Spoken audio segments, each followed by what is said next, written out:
Labas rytas. Išaušo puikus trečio greičio ruožo starto rytas. Miegojau labai daug, nežinau kiek čia tiksliai miegojau, bet tikrai daugiau negu 3 valandas. Matau, kad Maskvų fabrikas jau ruošia pusryčius. Aš miegojau šiandien vis dėlto mašinoje. Ir buvo labai gerai. Skyrus tai, kad vis dėlto mano sleeping padas yra kiauras, labai seniai naudojau jį. Nebuvau tikras. Tiksliau buvau tikras, kad jam viskas yra gerai, bet nebuvo.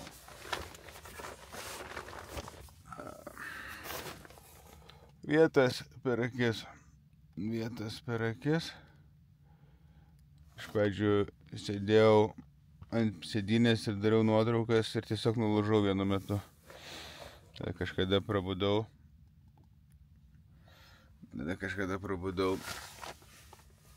Ir nusprendžiau, kad tiesiog atsilenkiu sėdynės ir miegu automobilį. Labai tingiau statytis palapinę. Labai.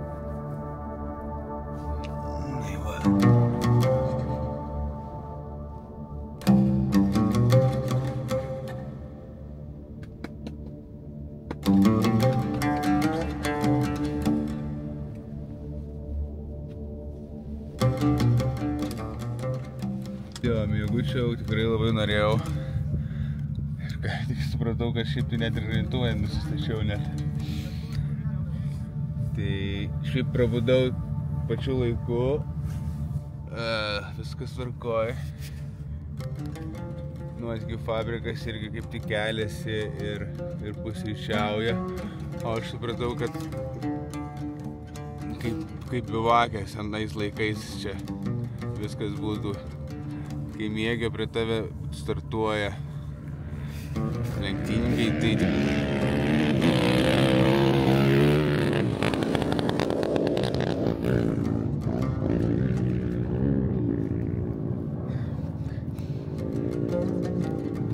geriausias žadintuvas būtų buvęs pirmas motociklas, pirmi automobiliai, kurie startuoja visai šalia.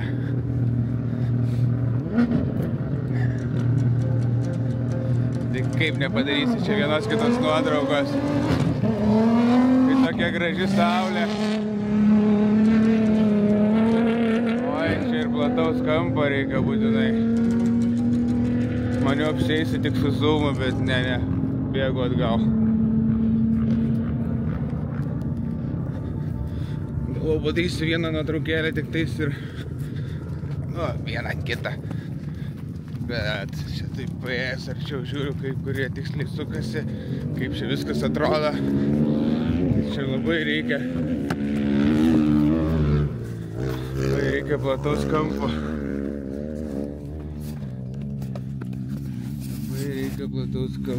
Ir ne 12, tai yra ne 2,4,7, 12, 2,4. Nedaug šitų mašinų yra, nedaug. Reikia paskubėti.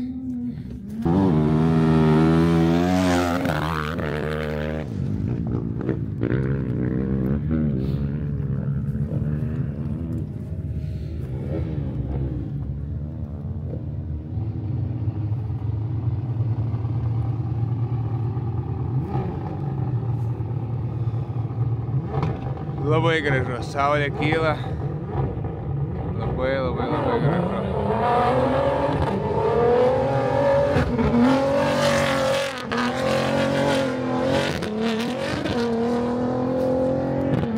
Ir pirmas ryto dulkės. Gerai. Einam fotkinti.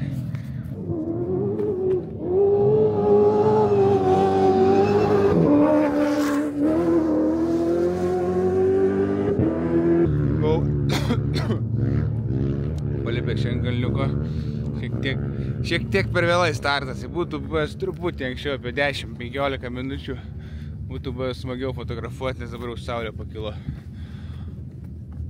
O ten jeigu saulė būtų išlindus kaip tik ant tų startų iš nugaros automobiliam.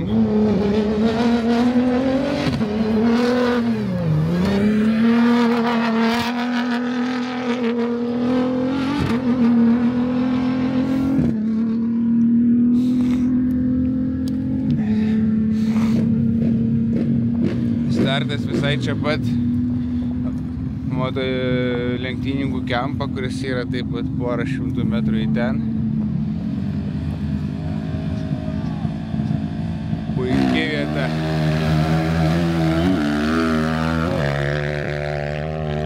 Mocai ten, automobiliai čia. Ok, reikia susigalvoti dar vieną kadriuką. Manau, bandysiu ten grįžti. Šiaip labai smagi vieta. Čia toks permainingas rytas šitas trečio steidžo. Arba chrono tęsinys, kad važiuoja. Jau tikriausiai žinot, kai žiūrėsit mano istorijas, kad Vladas susivartė ir iš nuotraukos tai žiauriai. Labai žiauriai.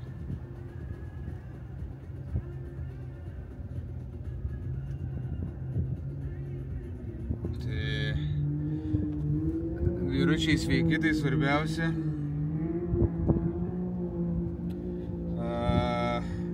Man kiek nepasisekė, nes truputėlį pasifotografavome starte ir tai žinot, kreipiuosi jūs visus žinot. Žinot, vis tiek kažkas ten nori motociklą labiau pamatyti, kažką automobilį, kažką geresnio pažįstamo. Reikia derintis prie visų. Tai taip tiek užtrukom šiek tiek aplink startą ir varėm dar toliau gilyn. Tik kai jau pasiekėm vietą, kur reikia lįst gilyn, ir Vaidas pravažiavo, nespėjau net kameros susiimti. Tai va taip gavosi, kad realiai labai nedaug nuotraukų pasidariau šiandien.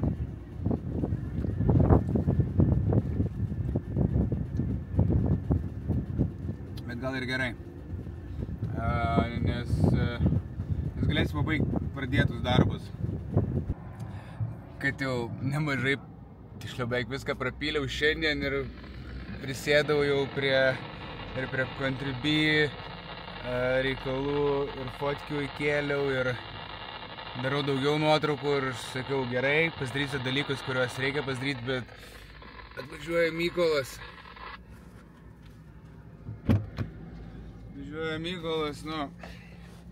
Negaliu aš taip nusėdėti, kažkaip sakiau, kad nieko nedarysiu.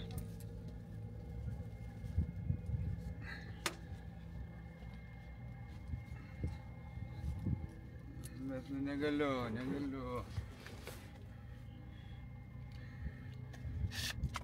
Turiu 5 minutės, tai sprendimui priimti užtenka labai nedaug, bet vis laiką užtenka šiek tiek, užtrunka šiek tiek jau pradėti veikti. Bet kortelės paruoštos, baterijos pakeistos. Einam pažiūrėti.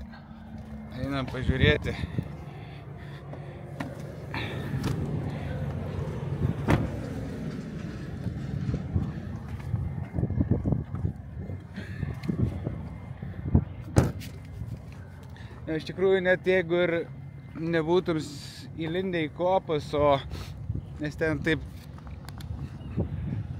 ten taip tos kopytės toliau yra. Mes tiesiog per vėlai atvažiavom.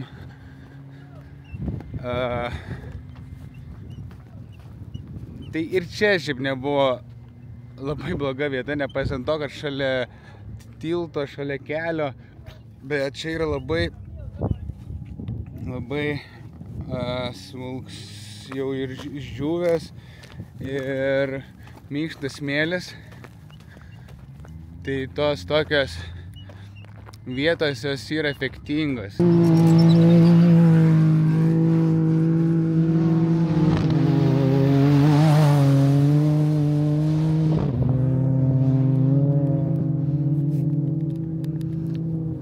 Gal ir nelabai galima būtų taip daryti, bet čia jie dar turi palėtėjimo zoną, tada tik tais nuo tų krūmelių pradeda pušint ir čia yra labai minkšta, tai čia tas greitis yra mažas ir tikrai nieko tokio. Aš dabar kaip tik atvažiuoja motociklas, tai galiu pasižiūrėti, ką aš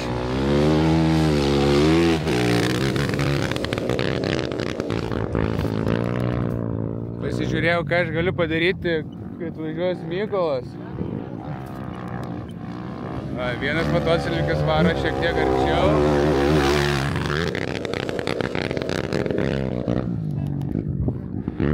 Pralėkė šiek tiek arčiau mūsų, tam, kad nevažiuoti iš to išvažinėtų jau keliu.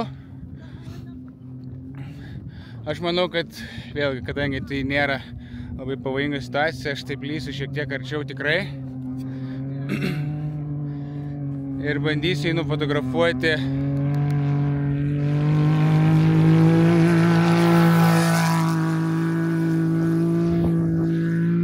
Bandysiu Mykolą nufotografuoti kuo labiau ištiesiai, taip pasilikęs background'e tiesiog tiltą ir kalvą. Nes šoniniai backgroundai tikrai nėra labai gražus, automobiliai, kitoj pusėje irgi ir kelias po to fūros matosi, tai toks tiesus kadras manau, kad bus pats geriausias tam. Čia jau reikia trauktis truputėlį.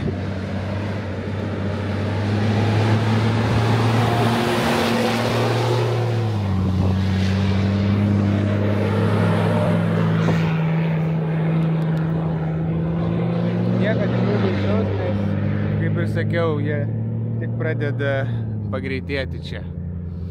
Tai galima sau leisti šiek tiek paždykauti, bet visą laiką reikia labai galvoti, kai čia esi, apgalvoti begalį situacijų, kurios gali nutikti ir taip jau stačia galva lysti tikrai nereikia.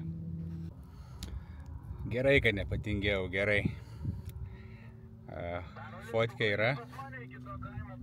Pabandysim greitą parodyti. Ir tai tikrai labai nedaug kainavo. Važiuojam jo? Tai.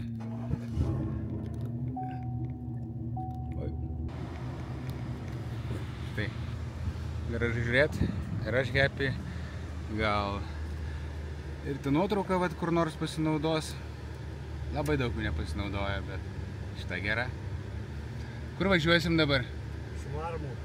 Šavarmų. Nu va, jau tokiam albumėlį, čia jau nuotraukėlių yra gražių. Važinėjame į miestelį, kurio pavadinimą aš jau pamiršau. Alkoks? Kažkoks. Ir kągi mes čia turime. Žiūrėti toli dabar nereikia. Ant lango, vat šiek tiek matosi ir danguje lietus. Nelabai stiprus, bet jo, ir vat prie to norėjau prieiti, o horizonte dar prie viso to yra ir kažkokia smėlio audrelė. Tai nieko geras to lietum. Prieš 3-4 metus, pamenu, buvo vienas bivakas taip nuplautas ir vienas regionas taip nuplautas, kad mes realiai maišiukus dėjom ant batų, kad galėtum kažką daryti ir tą vakarą organizatoriai iš viso nutraukė sekantį greičio ruožą. Mes irgi gerai, kad spėjom, anksčiau dar Vaidas užrezervavo viešbučius. Tai čia ir šiaip šalta, Ir dabar truputėlį irgi kylam link Hailo, kur irgi bus vėsiau negu visur kitur. Tai o jeigu dar čia užlyja, tai čia pekla visiškai.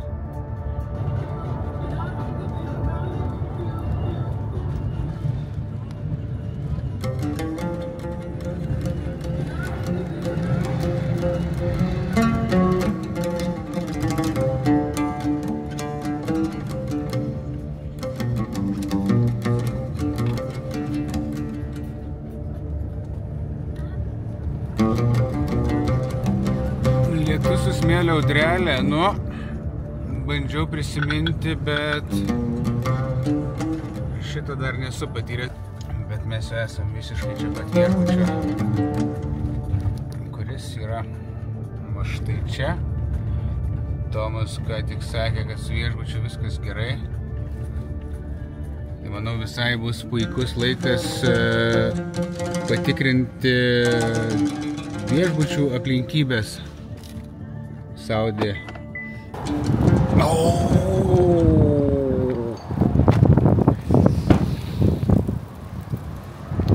Brolis mane apgavo. Šalta. Bet čia tikrai yra šalta. Šalta, palaikyti truputėlį. Įpratis prie šilumos. Keičiam.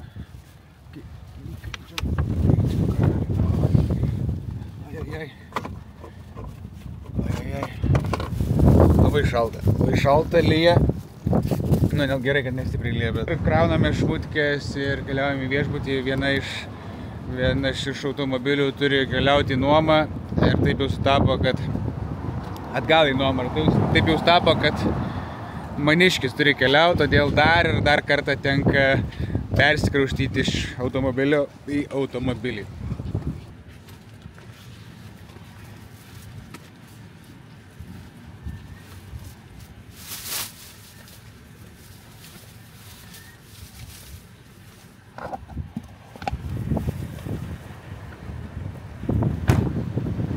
Kalbant apie viešbučius, kad kartais jie būna tokie abejotinos kokybės.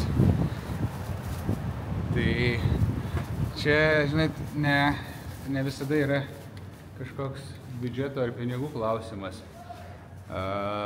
Dakaro metu, ten, kur važiuoja visas karavanas,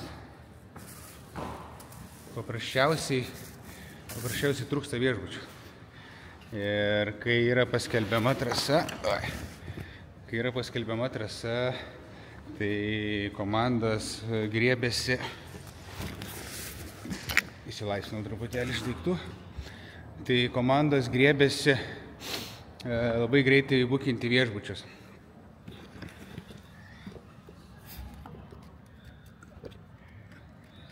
Griebėsi komandos labai greitai bukinti viešbučius ir jų kaina šoka labai daug į viršų. Tai kartais tiesiog yra vietovių, kur tiesiog nėra viešbučių, yra šiek tiek toliau. Tai jeigu jau visai kažkur niekur, tai gali gauti tą viešbutį ir kartais neblogą kainą. Žinoma, ten sąlygos tokios, kai eini į dušą, tai tapkių reikia.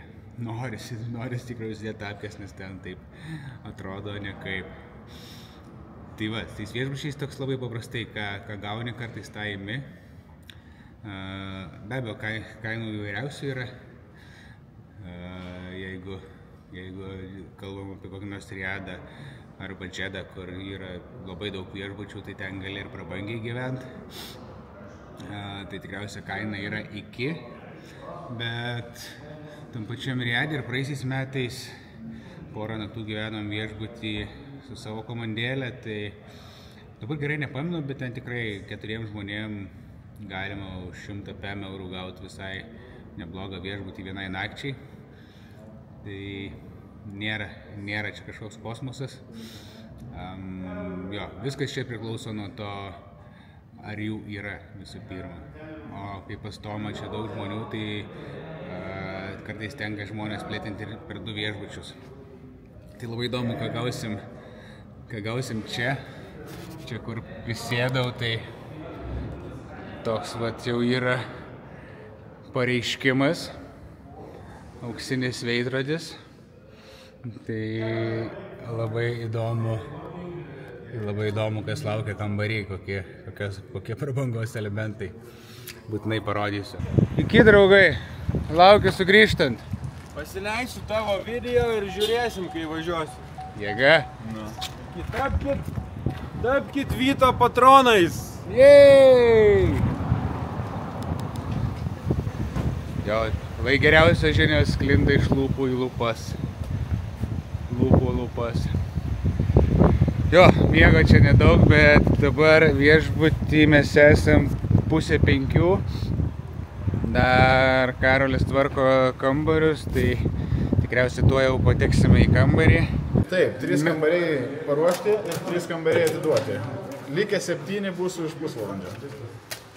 Sėdu, traukiu į pedą ir darausi dalykus. Šitas fotografavimas, filmavimas ir dar šiek tiek padėjimas chebrai su navigacija. Praėjusių metų Dakaras buvo rimtas, kada turėjau savo grupę ir atsakomybės didesnės, tai šiais metais atsakomybių turiu mažiau, praktiškai tik tais prieš savo rėmėjus Contribui. Tai atsakomybių yra mažiau, bet tempas milžiniškas.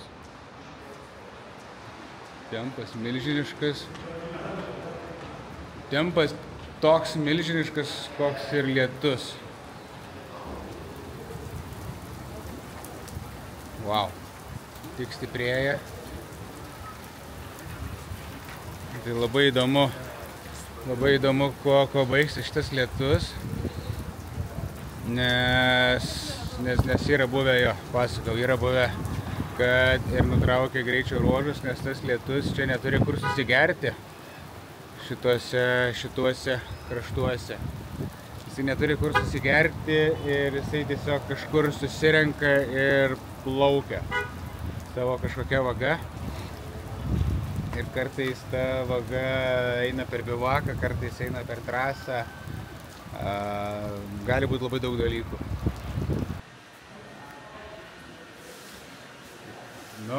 Tiesos akimirka.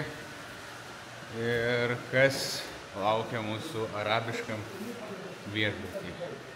105, Šarai. 105, toks livingas. Būna ir didesnių, bet jisai nelabai reikalingas. Oi, čia prikrepinta kažkuo. Klasika.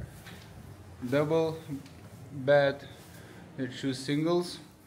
Labai dažnai čia langų nebūna. Arba būna geriausias bairis, tai kai būna didžiulė užuolaida, o ten langiukas toks 25 ant 25. Čia įdomu, kas čia per langas bus. Čia toks biškį didesnis, bet šiaip tai būna ir tokių bairių.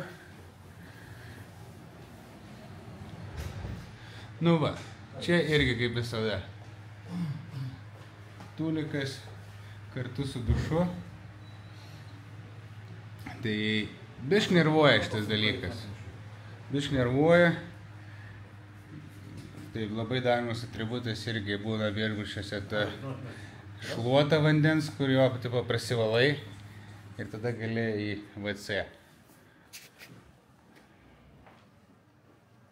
Bet ką, iš esmės viskas, ko reikia. Lova, labai gerai, kai prie lovos yra rozetė. Rozetė English style, bet jau seniai nenaudoju jokių tų perėjimų. Pats geriausias dalykas yra tiesiog koks nors dalykėlis kaip šitas. Tada tiesiog darai taip, paspaudi šitą į apačią, atsirakina skylutę ir kiši lietuvišką pakrovėją. Paprasta, veikia ir nereikia papildomų jokių atributų, nereikia vežiotis, nešioti ir bijoti pamesti perėjimą. Į detalės nesivelsiu Na gerai, pasakysiu kaip yra. Nudroštas šitas kambarys. Pakampės kampai visi. Ojoj. Ojoj. Net nezoominsiu ir nerodysiu. Bet ne į Nidą atvažiavome čia, tai viskas, ko yra, vanduo šiltas yra, nusipraus po poras dienų nuo padori. Lova padori irgi. Kiek čia jos reikės, kol viską pasidarysiu, kol viską pasibaigsiu. Norėčiau pagerinti tą rekordą miego 5 valandų. Tikiuosi, kad pavyks šiandien. Ta lemputė labai gerai nuteikia, bemirksinti.